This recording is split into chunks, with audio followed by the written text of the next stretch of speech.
Hey Internet, welcome to Thermodynamics tutorial. This is a made-up question not found in your textbooks.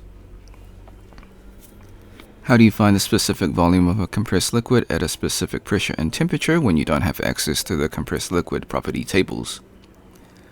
So what you need to do is approximate the compressed liquid with the saturated liquid at a given temperature.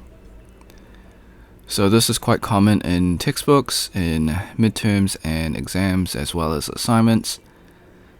They throw you a tricky compressed liquid question. You go back to your textbook, you find out that the compressed liquid doesn't exist. So this is useful to know in order to solve those problems.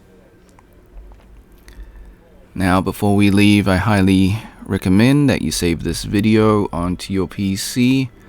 Just in case this video or channel gets taken down while I follow all copyright laws, sometimes things happen. You can do this by using snipping tool. If you never used snipping tool before, follow these instructions. If you're on a Mac, use the Mac equivalent of snipping tool and other programs. Click on the icon in your taskbar. If it's not there, go to your Windows search, type in snipping tool, open up the program. Click on video option, click on new. Left click and drag the rectangle to cover the YouTube screen. This is just an example. Hit the start button in snipping tool, wait for the countdown. Hit the replay button on YouTube, let the video finish. Hit the red square to stop recording and then save your video. Thanks for watching.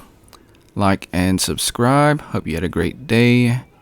Share this with your friends because this is a made up question, so they probably won't be able to find it. If you got questions or comments, leave it in the comment section. I'll get back to you as soon as possible. If you want to support me, become a member or drop a super thanks. Until next time, see ya.